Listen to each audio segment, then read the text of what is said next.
Let's talk about magic. Let's talk about witchcraft, specifically in the Hyperborean tradition. We'll use the Old Norse ways as a beacon to illuminate our knowledge on the topic. It's not so easy to discuss. There's many nuances involved. There's many schools of thought involved, but for me personally, it's quite clear that in at least the sagas and the Eddas, there is a clear distinction between black magic and white, or good magic, or just ambivalent magic in general. It's something that is deeply embedded within the culture. From see there the sacred art, the act of weaving, fate and communicating with the divine, primarily by the vulva, a female seeress.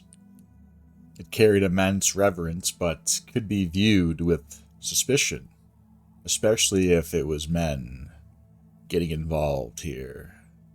Galder, more like a spoken word, power chant, incantations, and runic magic. It was a tool of creation and destruction, capable of shielding and annihilating, so it's kind of like a type of magic that was both black and white in its applications. And now there's also trollskaper, or trollcraft. This was specifically to designate black magic. Our pre-Christian Nordic ancestors had a categorization for magic that was ill, that was dark. And in many of the sagas, and many of the tales, the villain, or a antagonist within these stories typically is a sorcerer or a sorceress. And we can look at one example in particular, but there are dozens, and I can go through them very quickly, but we'll look at one in particular. Thorgrim Witchface. Okay, just the very name invokes a type of essence of fear and secrecy and ostracization implied by the name witch face. In fact, I want to start using this term more often, witch face. Okay, we're going to start calling out these witch faces here more often. So, this infamous figure epitomizes the consequences of misusing magical power. He was renowned for his mastery of Galdr, Thorgrim, and his manipulation of storms and curses became his own undoing. Now, again, too, storm magic is very prevalent. Okay, lots of storms being conjured, lots of weather manipulation. Does that sound familiar? Weather manipulation in witchcraft is very prevalent, and it is no surprise that this is a major aspect of what's going on today. But back to Thorgrim, his weather manipulation endangered the balance of society and nature. And this gonna caught wind within the community that this guy was going around casting magical spells on people that he didn't like. And so this witch hunt starts to form. So the witch hunt itself, we'll look deeper into this. The witch hunt is not just a Christian motivation, a Christian phenomena. The witch hunt predates Christianity. Because, again, I know that History Channel's Vikings has done a number on us and our collective consciousness, thinking that our ancestors of the north were barbarians frolicking around in the dirt, sharing their wives, amoral, having no sense of morality. Now, I know I talk about morality being, in the universal sense, being a hindrance, but in-group morality is not synonymous with amorality. There were taboos in this culture. There were taboos in the society. Trollcraft being one of them. And so when it got out that you were doing trollcraft, that you were a troll crafter, a mob was likely to form. And they would go to your house. And you would perish either by stoning or trial at the thing. And they would decide your fate, and you might just get tossed into the bog. This is the fate that awaits those who practice black magic. Or, and this is where the magician's path is a double-edged sword, if you were trying to do a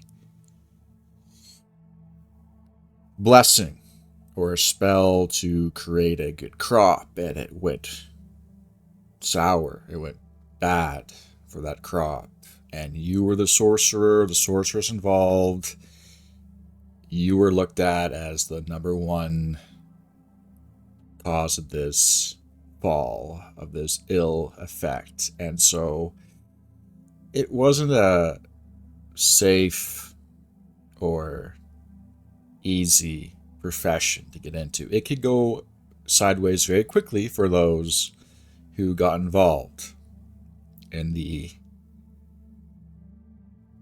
way of the magic. And again, too, I know the propaganda's out there that everybody was doing dark magic spells and everybody was summoning demons and everybody was doing blood magic.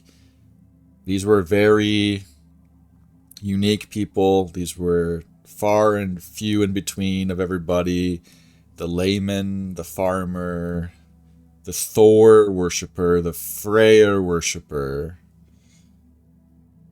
the normal middle class Carls typically were not involved.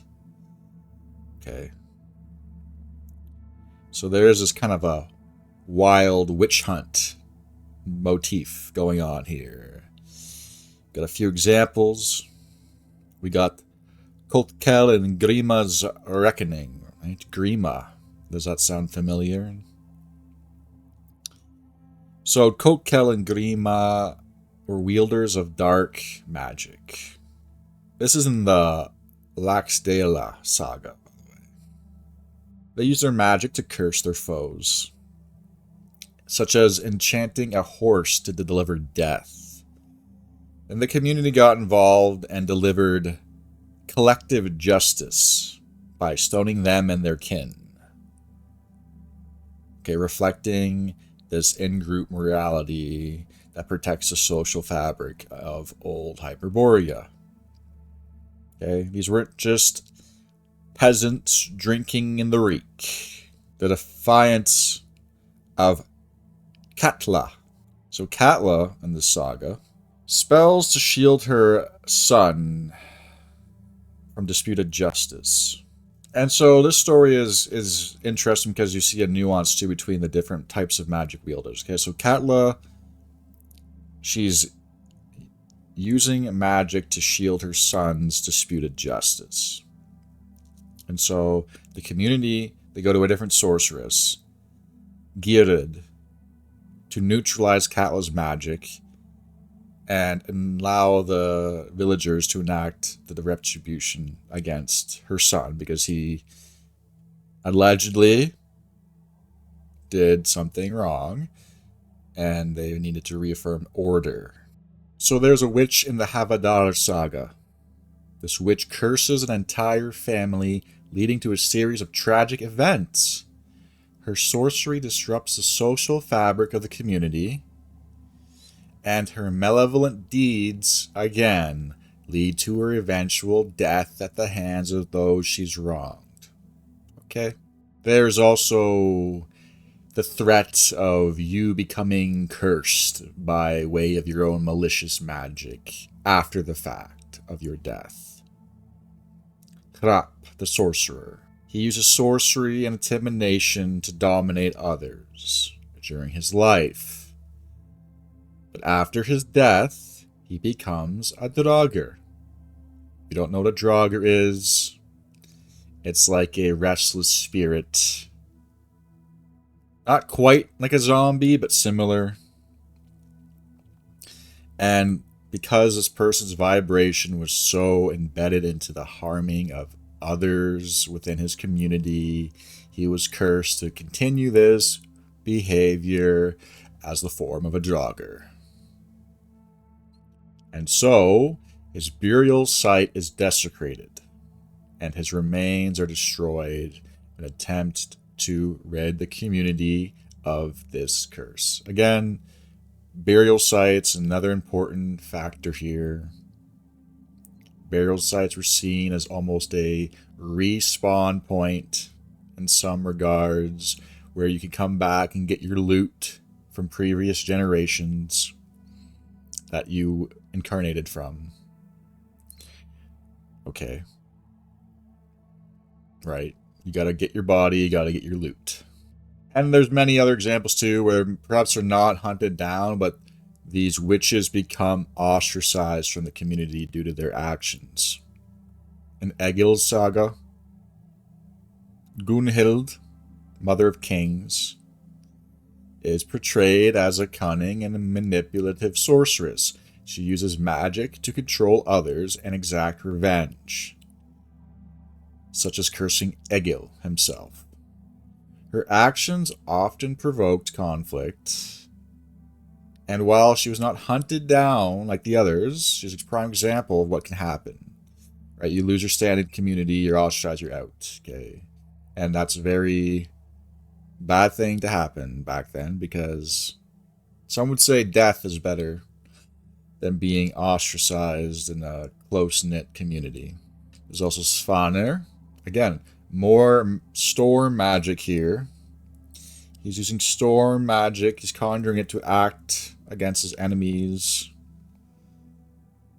And then this gets around. His reputation as a sorcerer is known. And then others start to target him, trying to stop what's going on. Okay, so there's lots of witch hunting, sorcerer hunting going on before even a single Christian stepped foot in the north. This is what I'm getting at here, is that there isn't just this, we were all these satanic worshipping left-hand path edgelords who were constantly doing blood magic and just sacrificing whatever we could to some deity or entity or, demon. There was nobility, there was honor within the group. There was right, there was wrong within the group. There was a social fabric, there were taboos. Okay, everyone wasn't just sharing their wife with a priest like Ragnar was and Vikings TM, so they can disavow and obfuscate anything to do with heritage outside of their framework of history. Because when you understand the framework of history is a lie, and that northern people weren't savages drinking the reek, and there actually was a high culture society that goes back very far, and we didn't need to be civilized by the Romans, and we didn't need to be civilized by the Christians, and we didn't need to be civilized by whatever else came. There was a high culture. There was a concept of black and white magic. Okay, there's the curse of Gunnar in Njal's saga. Gunnar is a hero, is a heroic figure. He's targeted by witches and magical curses that contribute to his downfall. His death was surrounded by interference with these witches, okay, showing that there's witches, they curse people, they existed, and that Weltanschauung. Okay, there's the transformation of Bjorn. Bjorn is cursed by a witch. He's transformed permanently into a bear, which leads to his exile and eventual death. Harmful magic against a hero by a witch to strip him of his humanity. Okay, there's Thorgerd and her storm magic. Again, weather manipulation is a very key theme here. She summons this violent storm to destroy the enemy fleet. Okay, again, magic, weather, curses, witches. There's Borgny's childbirth curse. In this poem, Borgny suffers a cursed childbirth. They have to get a different sorceress to intervene to break the curse. Okay? Another harmful curse against somebody. There's also the witch that showed up to Asgard. They had to burn her 3 times. She still wouldn't die. She was very powerful. The gods even feared this type of sorcery. And so, to me, that shows a spectrum of what's socially acceptable, what's acceptable in the order of the universe, and what's not so acceptable. What kind of leads to this seeding of chaos within the community and breeds this disruption and resentment and eventual rooting out of the problem. And so I guess I have to see where I stand on these issues. Where do I draw the line? I think you have to find that out for yourself. But for me, things like divination, rune magic, blessings or sacrifice, not in terms of a being, but sacrifice in the old sense of, you're sacrificing something for a meal. I don't see this as harmful. I don't see this as dangerous. Now, the temptation is always there if you're delving in these things. And the temptation is always there to cross the line. I think the line is being crossed when you're doing this for material gain. When you're doing this for wealth, when you're doing this for lust, when you're doing this to get an edge on the competition. Not that I don't think empowerment is material gain.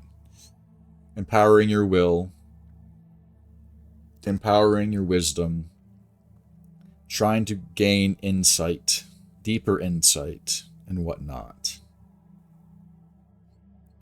I'm not against that. I don't think that will lead to necessarily a negative outcome. But I know that I have crossed the line in the past. I way overstepped the line by miles. And what I got was so unbelievably fantastical that I had no business achieving and acquiring this. In fact, imagine your most burning desire that you ever could contemplate. And then imagining acquiring that. Okay? That's how far I went. And sure, I got what I wanted. I got the boon, I got the gain. But now I realized, well, I've realized this for a long time now, but there was a price.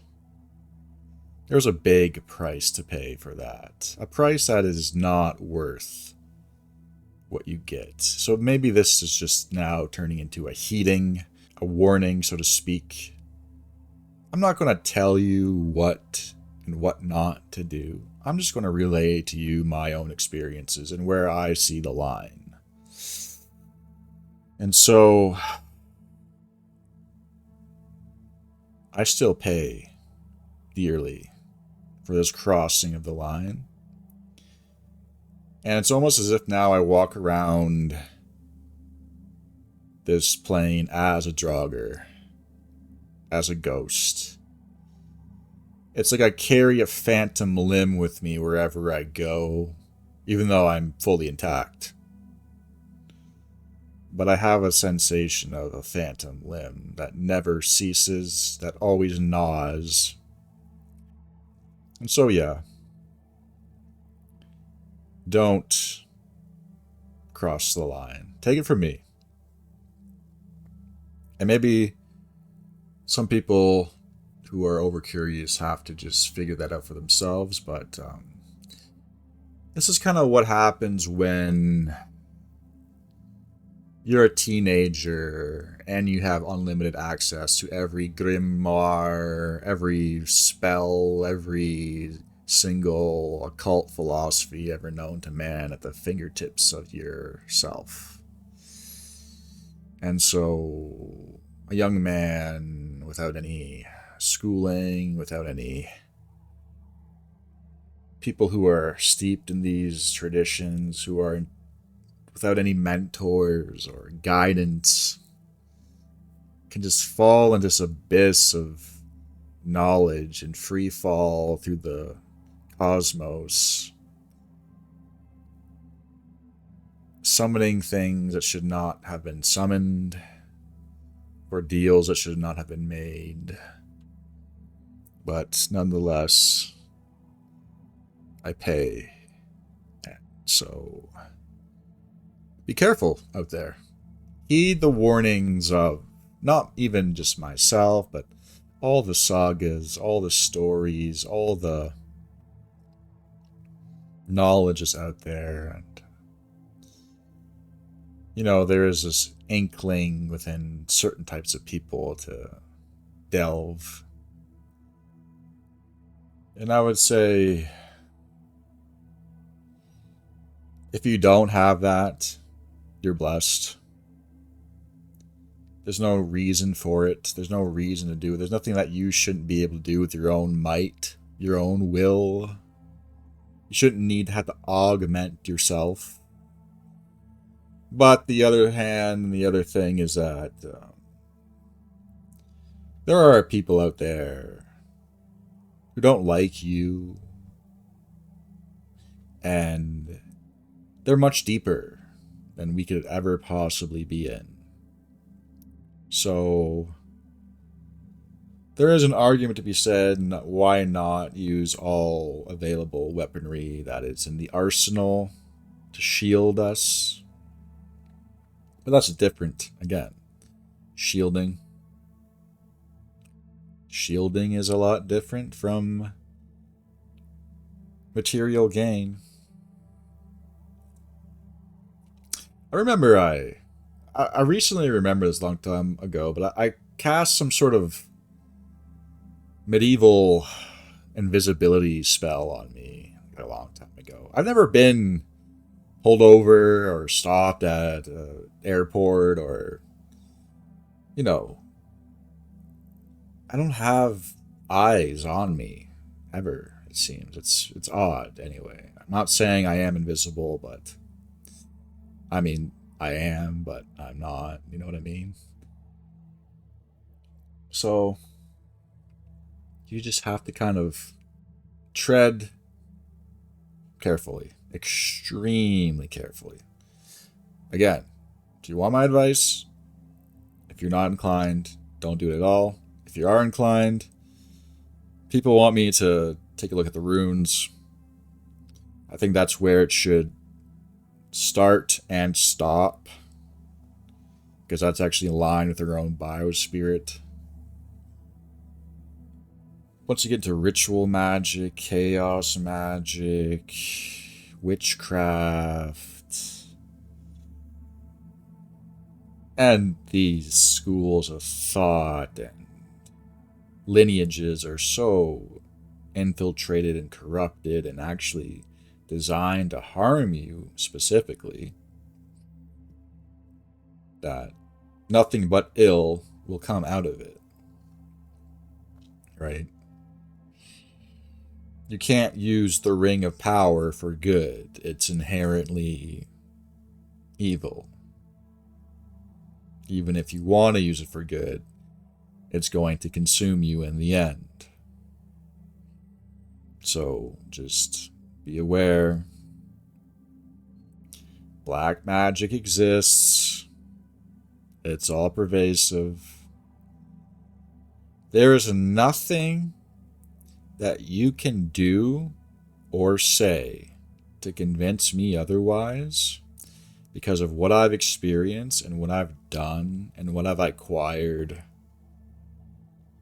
It's just so absolutely not non-negotiable on how unbelievable that I would get this after the fact. I did those things almost immediately after.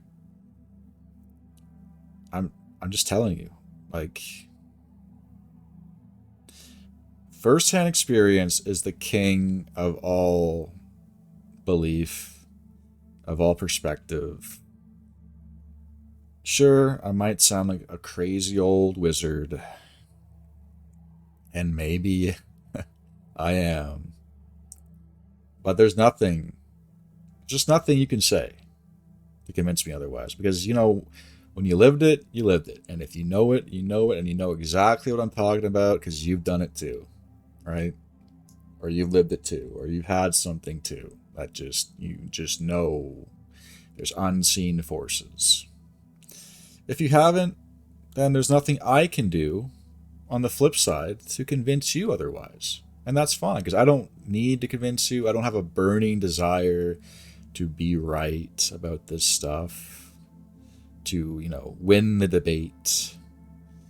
It is what it is, There's a reason why people in positions of power are absolutely obsessed with this type of stuff. And once you've, done it yourself, you know why. Oh, that's why.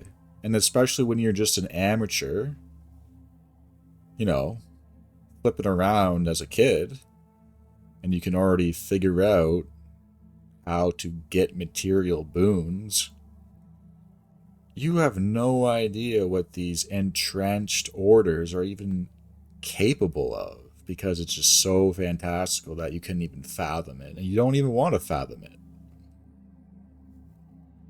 Okay? What if harp is actually sorcery, and we're just being told it's technology? What if all this stuff we're using right now is sorcery? These microchips, these computers, these black screens that we scry with, what if these are all sorcery that are done in far off hidden places? And Can you build a microchip from scratch? Okay, what if there's a key component that no one knows about? Right? You wouldn't even have the slightest idea that this is possible, but... Okay. Storm magic. That's something that we have to investigate more. There's something there. I just feel it. There's something to the storm magic. It goes back all the way to the Norse. Now we just have these random, strange weather occurrences all the time. Actually, there's a guy I used to watch on YouTube. He would just do storm magic rituals in his backyards. He was in the Eastern Taoist magical lineage, and this guy would literally just do storm rituals in his backyard, and then the rain clouds would appear, and a massive storm would appear out of nowhere, and he just uploads his stuff onto YouTube, and, you know, nobody really thinks too deeply about it, because, well, I guess it's just, you know, it's just coincidence, but, I don't know, this guy kind of seems like he knows something, okay? Yeah. There's definitely more to this realm than meets the eye.